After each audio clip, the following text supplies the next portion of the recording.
Kita akan belajar sama-sama di dalam Matius pasal 22 ayat 1 sampai yang ke berikutnya. Nah, kita lihat ayat 1 sampai ayat ke-4 dulu Bapak Ibu Saudara. Di sini kita akan baca sama-sama.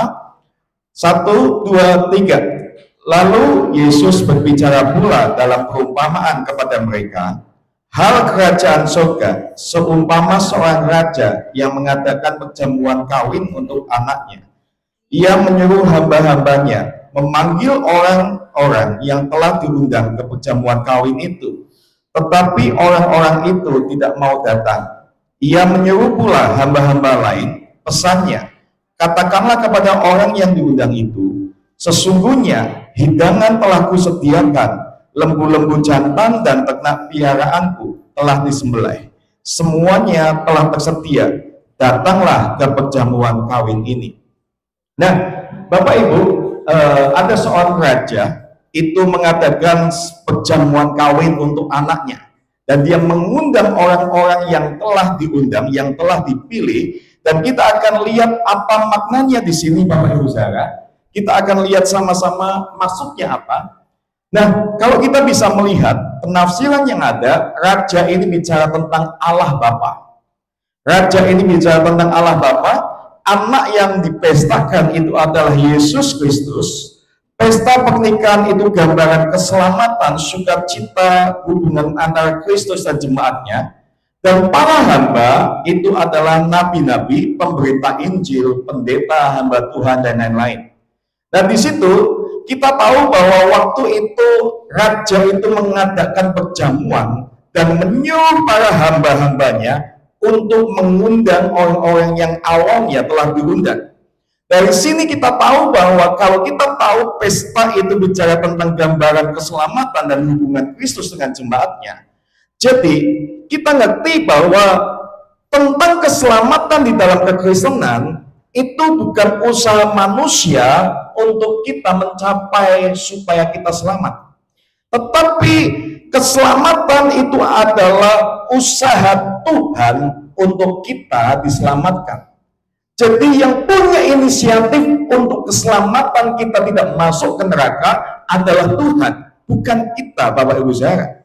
Itu adalah usaha Tuhan, bukan perbuatan baik kita. Nah, ini juga menunjukkan kasih karunia Tuhan. Keselamatan itu kasih karunia, bukan hasil yang harus kita lakukan. Bukan seperti agama-agama lain. Agama adalah usaha manusia untuk mencari Tuhan. Tetapi kekristenan adalah Tuhanlah yang mencari manusia. Dan kalau kita tahu di sini keselamatan adalah sebuah undangan terbuka, bukan sebuah upah. Beberapa agama mengajarkan kalau engkau berzakat, engkau berbuat baik, beramal dan lain-lain, insya Tuhan, katanya kalau Tuhan menghendaki engkau akan mendapatkan surga itu. Kekristenan bukan seperti itu, Bapak Ibu saya. Kekristenan Anda mendapatkan yang namanya hidup kekal bukan karena engkau punya usaha atau perbuatan baik, tetapi karena benar-benar Tuhan memberikan undangan itu secara gratis untuk kita. Nah, kita melihat respon orang-orang yang diundang itu, Bapak Ibu Saudara. Ayat 5-7 saya bacakan. Tetapi orang-orang yang diundang itu tidak mengindahkannya. Ada yang pergi ke ladangnya, ada yang pergi mengurus usahanya, dan yang lain menangkap hamba-hambanya itu, menyiksanya dan membunuhnya. Maka murkalah raja itu, lalu menyuruh pasukannya ke sana untuk membinasakan pembunuh-pembunuh itu dan membakar kota mereka. Apa maksudnya, Bapak Ibu Saudara? Ada banyak orang-orang yang pada waktu diundang Tuhan untuk beribadah, diundang Tuhan untuk menerima Yesus, mereka acuh dan tak acuh, mereka lebih baik mengurus ladangnya, mereka lebih baik mengurus usahanya ketimbang mengalami keintiman dengan Tuhan. Bapak Ibu, sampai sekarang kita melihat ada banyak orang-orang yang seperti ini. Bahkan dikatakan di situ, kalau ada orang-orang bukan cuma tidak mengindahkan atau malah pergi ke ladang atau mengurus usahanya, Bapak Ibu Saudara, tetapi ada orang-orang juga yang malah menangkap hamba-hambanya, menyiksa dan membunuhnya. Memang ini terjadi pada waktu pemberita-pemberita Injil, rasul-rasul itu memberitakan Injil, dan akhirnya kita lihat rasul-rasul dibunuh, disiksa Bapak Ibu Saudara. Nah, tapi menurut saya sampai saat ini pun terjadi Bapak Ibu Saudara.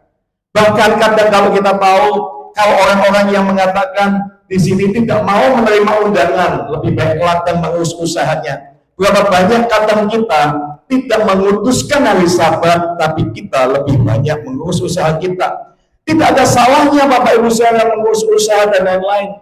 Tetapi yang menjadi salah kalau Tuhan tidak dinomorsatukan dalam hidup kita. Cuma seminggu sekali. Nah Bapak Ibu Saudara, tapi yang paling hebat lagi kalau orang-orang menangkap hamba-hambanya, menyiksa dan membunuhnya. Konteks pada waktu zaman itu adalah rasul-rasul yang memberitakan Injil dan dibunuh, disiksa. Tetapi konteksnya sekarang adalah malah kita ada banyak orang-orang yang membunuh hamba-hamba Tuhan yang menyampaikan kebenaran dan malah mendengarkan dengan nenek kisah-kisah dongeng Bapak Ibu Saudara. Ada banyak jemaat yang lebih suka dengan khotbah yang menceritakan dalam artian hal-hal dongeng, naik turun surga Bapak Ibu Saudara, wisata jeng-jeng ke surga, ke neraka. Itu lebih disukai dan mungkin lebih disukai kalau kamu ngasih perpuluhan 10, 30, 60 dan 100 kali ganda. Itu lebih suka dongeng Bapak Ibu Saudara, dan membunuh malah hamba-hamba Tuhan yang mengatakan hal yang benar Bapak Ibu Saudara. Konteksnya saat ini kita tahu bahkan ada banyak jemaat-jemaat yang membunuh hamba-hamba Tuhan yang benar, malah menghidupkan hamba-hamba Tuhan kemakmuran Bapak Ibu Saudara. Orang pendeta yang semakin kaya tambah kaya, ya kan? Karena dengan jualannya, dengan iming-imingnya, jalan-jalan, ya kan? Karena mungkin orang yang suka jalan-jalan, ya kan? Ada yang mungkin diajak jalan-jalan ke surga, jalan-jalan ke neraka. Mereka semuanya kayaknya diiming-iming seperti itu dengan nubuatan-nubuatan. Saya pastikan Bapak Ibu Saudara, semua nubuatan-nubuatan yang Anda terima belum tentu itu berhasil. Dan Anda tahu juga hal itu gampang sekali. Kalau saya bisa melakukan di sini, saya pun bisa melakukannya Bapak Ibu Saudara. Saya latar belakang background ekonomi. Saya bisa memprediksikan juga dalam artian kalau saya mempelajari ekonomi makro Bapak Ibu Saudara. Tak usah ngomong buat-buatan doa 24 jam Bapak Ibu Saudara. Kalau kita belajar ekonomi makro, kita bisa tahu keadaan ke depan ekonomi ini bagaimana. Beberapa orang-orang yang mengatakan menyebut nama Tuhan, sebetulnya mereka cuma belajar ekonomi makro Bapak Ibu Saudara. Supaya mereka tahu dan mereka menganggap mengatakan dari Tuhan Bapak Ibu. Nah, suatu saat saya akan bongkar bagaimana cara mereka untuk membuat nubuatan-nubuatan palsu itu Bapak Ibu Saudara. Nah, kita akan lihat dulu di sini apa tafsirannya. Respon tamu itu acuh tak acuh. Bahkan ada permusuhan yang melandangkan Israel itu menolak Yesus. Memang orang Israel waktu itu menolak Yesus malahan dan membunuh para rasul-rasulnya. Tapi ini juga berlaku bagi siapa saja yang mengabaikan Injil. Saat Injil diberitakan dan kita mengabaikan, itu kita juga sama dengan respon tamu ini. Nah, apa maknanya? Penolakan terhadap Injil bukan hanya kita seakan-akan ke arah netral, tetapi sebetulnya waktu kita menolak untuk Injil diberitakan, untuk kita bertobat pada waktu hamba Tuhan mengatakan ayo kembali intim dengan Tuhan, tapi kita tak mau, itu kita itu sudah memberontak sama Tuhan. Bukan memberontak dengan hamba Tuhan saja, tetapi kita memberontak dengan Tuhan. Karena muka Allah itu pasti akan nyata kepada orang-orang yang tidak peduli tentang hal-hal rohani. Percayalah Bapak Ibu Saudara, orang-orang yang tidak peduli tentang hal-hal rohani, muka Tuhan itu akan nyata. Nah, makanya kemarin beberapa orang tanya, kenapa kok aku harus mengalami seperti ini dan aku harus kembali ke Tuhan dalam keadaan aku itu tidak punya apa-apa habis-habisan. Karena seringkali Bapak Ibu yang namanya orang-orang Kristen sendiri itu dableknya bukan main. Kalau tidak ditegur Tuhan habis-habisan, dia tidak kembali. Makanya sebelum Anda ditegur dengan Tuhan habis-habisan, ekonomimu atau keluargamu balik dulu dengan Tuhan intim Bapak Ibu Saudara. Saya menyampaikan ini mungkin tidak enak, tetapi saya rasa inilah kebenaran Bapak Ibu saudara. Tergantung Anda mau membunuh firman ini atau Anda mau menghidupkan firman ini, tergantung dari respon Anda. Nah, kita mau lihat yang selanjutnya. Ayat 8 sampai 10. Sesudah itu ia berkata kepada hamba-hambanya, perjamuan kawin telah tersedia, tetapi orang-orang diundang tidak layak untuk itu, karena mereka tidak mau mengacuhkan. Sebab itu pergilah ke persimpangan jalan, undanglah setiap orang yang kamu jumpai ke sana untuk perjamuan kawin itu. Maka pergilah hamba-hamba Tuhan itu, mereka mengumpulkan semua orang yang dijumpai di jalan-jalan, orang-orang jahat, orang-orang baik, sehingga penuhlah perjamuan kawin itu dengan tamu. Maksudnya apa Bapak Ibu saudara? Kalau kita tahu bahwa penalakan awal yang dari tamu pertama yang dipanggil itu adalah sebetulnya tamu istimewa. Tamu istimewa itu adalah bangsa Israel yang dipilih oleh Tuhan. Tetapi bangsa itu sendiri yang diistimewakan dipilih oleh Tuhan menolak Yesus, dan akhirnya Injil terbuka bagi semua bangsa. Kita sebetulnya bukan umat yang pilihan, tetapi oleh karena Israel tidak mau menerima itu, undangan Injil itu dibuka untuk kita semua. Nah Bapak Ibu saya, Tuhan sendiri Bapak Ibu saudara, tidak memandang bulu di dalam menyebarkan undangannya. Keselamatan itu untuk yang layak, untuk yang merespon, bukan untuk yang merasa dirinya layak. Nah inilah sebetulnya misi dan visi gereja, pergi mengundang siapa saja, di mana saja. Ada beberapa gereja yang mungkin anti dengan orang-orang kalangan ke bawah. Mereka lebih banyak menginjil atau dengan orang-orang kalangan atas. Tetapi anehnya juga Bapak Ibu saudara, saya melihat kadang kalau ada orang-orang yang kalangan di bawah, itu juga anti dengan orang-orang kaya, yang mengatakan katanya orang kaya itu ngatur. Bapak Ibu saudara, kadang orang miskin pun ada yang mau ngatur Bapak Ibu saudara. Menurut saya itu tenggaran pribadinya. Jadi Injil bukan cuma untuk orang kaya, bukan cuma untuk orang miskin, tapi untuk semuanya Injil itu harus diberitakan. Janganlah anti dengan orang miskin, jangan juga anti dengan orang kaya. Tuhan, kegerakan gereja membutuhkan semuanya, baik orang miskin, baik orang kaya. Tuhan itu sayang kepada semuanya. Amin Bapak Ibu saudara. Nah makanya saya lihat bahwa kita harus, misi kita mengundang semua orang, siapapun dia, ras apapun, suku apapun, bangsa apapun, dan statusnya seperti apapun, kita harus undang Bapak Ibu saudara. Nah, hal yang paling membingungkan yang saya akan bahas adalah ini Bapak Ibu saudara. Kita lihat di sini. Ketika raja itu masuk untuk bertemu dengan tamu-tamu, ia melihat seorang yang tidak berpakaian pesta, atau satu orang tidak pakaian pesta.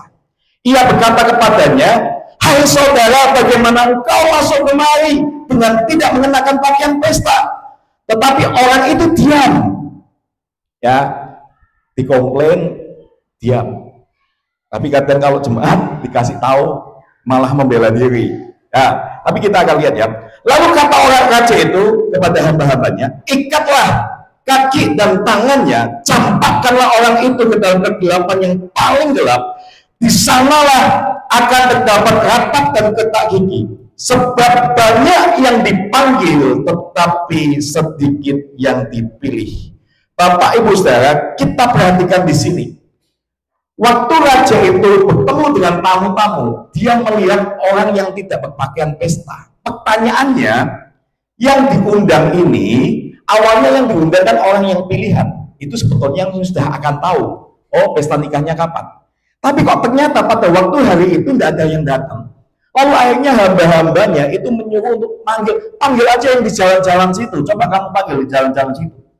Setelah dipanggil, kan sebetulnya ini kan orang yang masuk itu kan banyak orang-orang yang ada di jalan kan. Pertanyaannya, kalau ini orang yang di jalan, diundangnya dadaan. Harusnya kita pikir, ini raja ini masuk akal enggak kok? Kan undangnya dadaan, kok dituntut untuk pakai pakaian pesta? Kok dituntut pakai pakaian pesta? Harusnya kalau kita tahu ini hal yang aneh Bapak Ibu saudara. Tapi kalau kita melihat di sini, orang yang ditegur itu Bapak Ibu saudara, orang yang ditegur itu dikatakan, tetapi orang itu diam saja. Kalau orang ini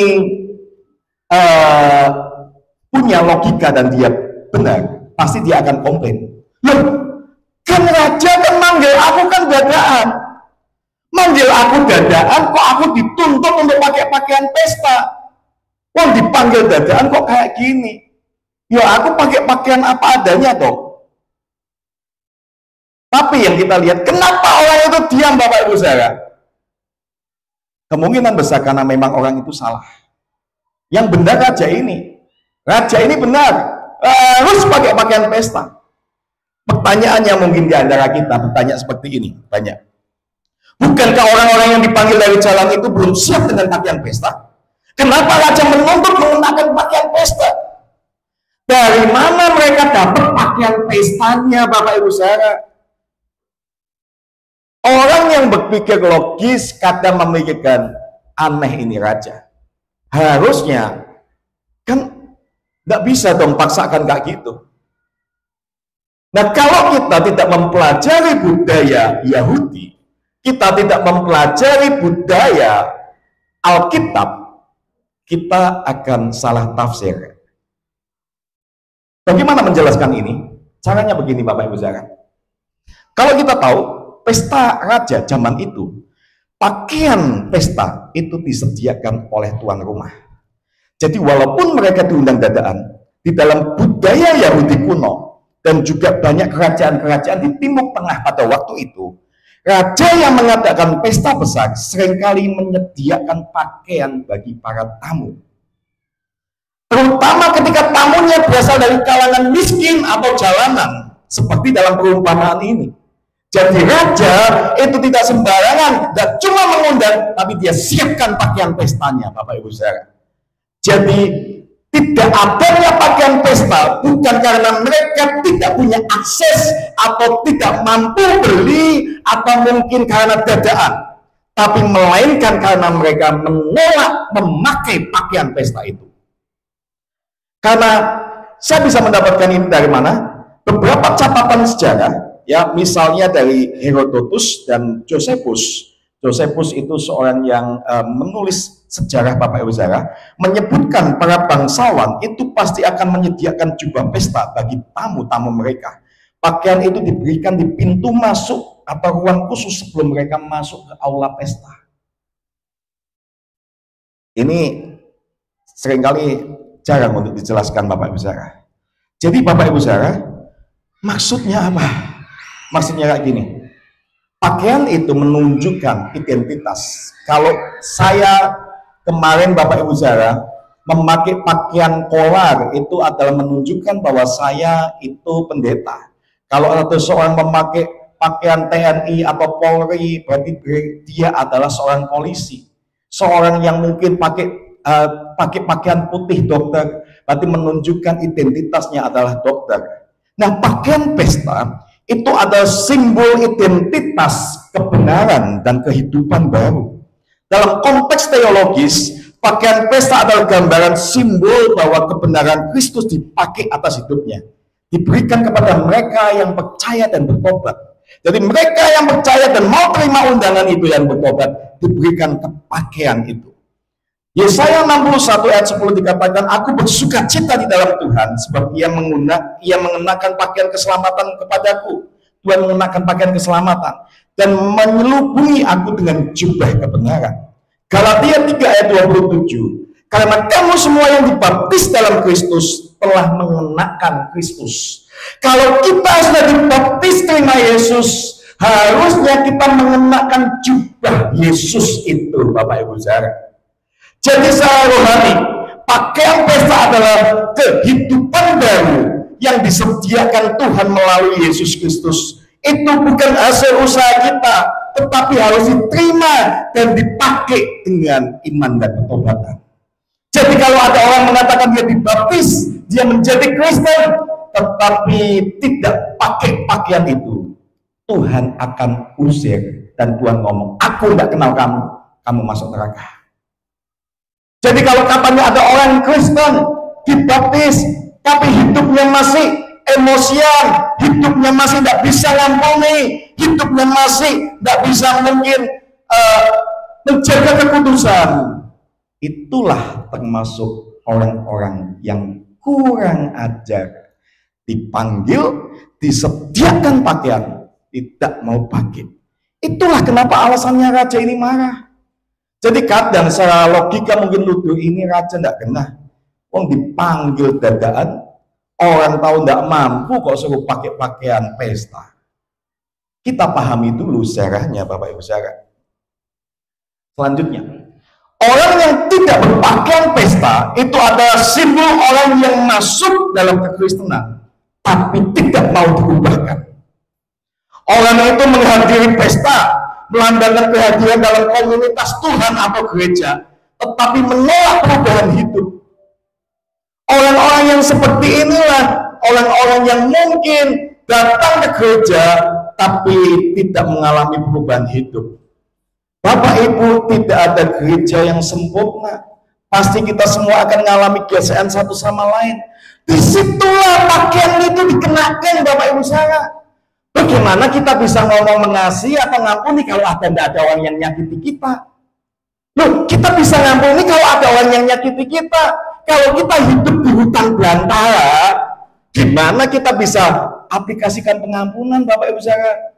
Tidak bisa kita ngampuni, kan tidak ada yang nyakitin kita. Makanya di gereja itu kadang ada orang yang nyakiti karena kita harus pakai pakaian itu. Tapi kalau ada orang yang disakiti di gereja atau gesekan, tidak percayalah, bukan saya mengatakan, Tuhan mengatakan tidak pakai pakaian pesta. Ini melambangkan orang yang secara lahiriah berada dalam gereja tapi tidak mengalami kelahiran baru. Orang yang percaya Yesus Tuhan tapi tidak melakukan kehendaknya, pengampunan, kasih, sukacita, buah-buah roh itu tidak ada. Bagaimana kita bisa sabar kalau tidak ada orang yang mangkeli hati kita Bapak Ibu saudara? Loh, kita bisa sabar karena ada orang yang bisa mangkeli hati kita, makanya kita jadi disebut sabar karena itu. Buah roh itu bisa muncul, pakaian itu bisa kita kenakan kalau kita berfungsi. Tapi kita lihat Bapak Ibu saudara, kalau kita di dalam satu gereja kita tidak mau melakukan itu, dimanapun kita akan ketemu, karena kita pasti semuanya Tuhan akan menuntut semua orang yang ada di gereja memakai pakaian pesta. Engkau tidak akan bisa temukan dimanapun gereja yang benar pasti akan menuntut untuk pakai pakaian pesta. Kalau dia tidak memakai pakaian pesta di dalam komunitasnya Tuhan, tidak layak. Tuhan mengatakan dia seperti manggil aku Tuhan, Tuhan, Tuhan, Tuhan, tapi aku tidak kenal aku karena kamu tidak melakukan kehendakku. Enyahlah dan masuklah ke dalam kertakan gigi. Bapak Ibu, ini yang harus kita katakan Bapak Ibu saudara. Kadang bahkan ada beberapa pendeta, hamba Tuhan, orang-orang yang mungkin sudah melayani lama, bahkan full time atau apapun, hamba-hamba Tuhan mengajari untuk membenci, mengajari untuk melakukan perpecahan dan lain-lain Bapak Ibu saudara. Menurut saya ini adalah orang-orang yang tidak punya atau tidak punya hati untuk memakai pakaian pesta. Anda bisa bayangkan ada satu orang yang menyiapkan pesta, kita yang tidak layak akhirnya dilayakkan untuk masuk ke pesta itu bisa makan enak. Sudah gitu kita disiapkan pakaiannya, harusnya kan itu kan untuk menghormati juga. Anda bayangkan Bapak Ibu saudara, kalau saya dipanggil Pak Wali Kota, tetapi saya pakai pakaiannya, celananya pendek, ya kan, pakai kaosnya sobek-sobek dan lain-lain kayak gitu. Menurut Anda, saya menghormati atau tidak? Saya nggak menghormati. Jadi kalau Anda ada di dalam undangan Tuhan, tapi Anda tidak mau mengampuni, tidak mau mengasihi, tidak mau mengerti satu sama lain, Anda sedang tidak menghormati Tuhan, Bapak Ibu saudara. Iman tanpa perbuatan itu mati. Percuma Anda mengatakan percaya Yesus, tapi kalau tidak ada perbuatan kasih, itu akan mati, Bapak Ibu saudara. Makanya Tuhan ngomong gini, sebab banyak orang yang dipanggil tetapi sedikit yang dipilih. Keselamatan adalah undangan terbuka, tetapi hanya bisa diakses kalau kita memakai pakaian Kristus. Bukan ego kita, Bapak Ibu Saudara. Bukan ego kita. Kalau ego kita, pasti kita itu tidak bisa mengenakan. Saat saya pernah dipanggil di gereja lama saya, karena ada satu acara hamba-hamba Tuhan. Saya mau tidak mau, Bapak Ibu Saudara, dengan ego saya ngapain ke sana?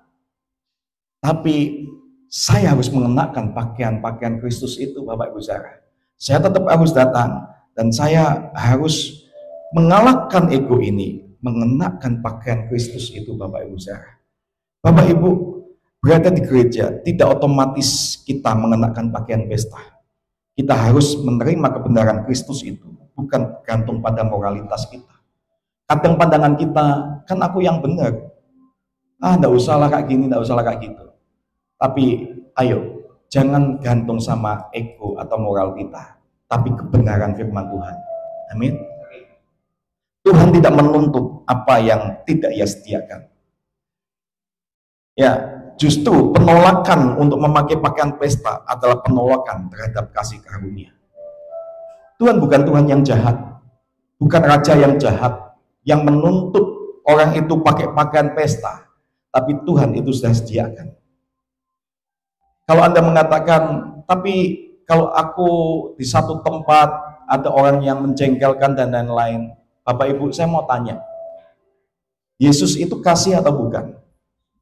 Kalau Yesus itu kasih dan Yesus itu ada di dalam hati kita, saya rasa Dialah yang akan memampukan kita untuk mengasihi orang yang menyakiti kita. Tapi kalau kita tidak mampu, dan kita mungkin sebetulnya bukan kita tidak mampu, karena kita semua tidak mampu untuk mengampuni sebetulnya. Kita itu semua itu tidak mampu untuk mengampuni dan mengasihi orang. Kita itu masih pakai pakaian fana ini, kadang kita tidak mampu. Makanya kita butuh pakaian Kristus itu, Bapak Ibu Saudara, yang mampukan kita. Jadi sampai kita bisa ngampuni orang, itu bukan karena kita, itu karena Yesus yang ada dalam hidup kita. Tapi kalau ada orang yang tidak bisa ngampuni, kemungkinan Yesusnya tidak ada dalam hatinya. Bapak Ibu, mari kita mulai untuk tahu bahwa sebetulnya kita itu sudah pakai pakaian pesta atau belum, Bapak Ibu Saudara. Terakhir saya lihatkan ini. Memang kita tidak bisa sempurna langsung di dalam masalah mengasihi, mengampuni, sabar, sukacita, penguasaan diri. Kita tidak bisa langsung expert atau sempurna. Bapak Ibu, kalau burung itu ada terbang di atas kepala kita, kita tidak mungkin bisa cegah. Kita tidak bisa cegah burung itu terbang di atas kepala kita. Tetapi kita bisa mencegah burung untuk bersarang di kepala kita. Kita tidak bisa cegah yang namanya dosa itu menggoda kita. Dosa itu menggoda kita, membuat kita seakan-akan sedikit emosi, membuat kita seakan-akan kok sulit untuk orang ini jengkel, atau mungkin membuat kita mungkin sedikit tidak sabaran dan lain-lain. Tetapi kalau sampai burung itu bersarang di atas kepala kita, sampai dosa itu tinggal di dalam hati atau pikiran kita, isinya kita kepahitan satu sama lain, di sini kepahitan, di sana kepahitan, di situ kepahitan, itu namanya kita membuat burung itu tinggal di atas kepala kita. Itu namanya kita membuat dosa itu tinggal atas hidup kita. Kita tidak akan pernah bisa mencegah burung itu berkeliaran di atas kepala kita. Tetapi ingat, kita bisa cegah burung itu untuk bersarang atas kepala kita. Amin. Mari Bapak Ibu Saudara, kalau kita tahu bahwa memang kadang kita mungkin terpancing dengan dosa, mungkin mau emosi, tidak sabar, sulit untuk menguasai diri, tapi jangan sampai kita berkubang di situ terus, Bapak Ibu Saudara. Karena orang yang memakai pakaian pesta pasti akan mengalami sedikit demi sedikit, akan mengalami kesempurnaan seperti Kristus, Bapak Ibu Saudara. Amin, Bapak Ibu Saudara. Mari kita mau sama-sama Kalau kita memang benar-benar orang yang diselamatkan, pakai pakaian pestamu, pakai pakaian pestamu, pakaian kebenaran, pakaian kehidupan baru itu, pakai. Karena kalau tidak, Bapak Ibu, Anda seperti yang Tuhan katakan, aku tidak mengenal engkau, tangkap, masukkan ke dalam neraka. Makanya tidak menjamin kita orang Kristen, tidak menjamin kita di gereja lama, tidak menjamin kita pelayanan berpuluh-puluh kali pun di kota manapun atau apa, itu kita memakai pakaian pesta. Cek diri kita, apakah kita saat ini memakai pakaian pesta, atau saat ini kita kurang ajar dengan Tuhan kita tidak mau pakai pakaian pesta. Mari Bapak Ibu Saudara, kita mau sama-sama renungkan, kita minta supaya Tuhan menyelidiki hati kita. Mari sama-sama kita akan tutup mata kita menundukkan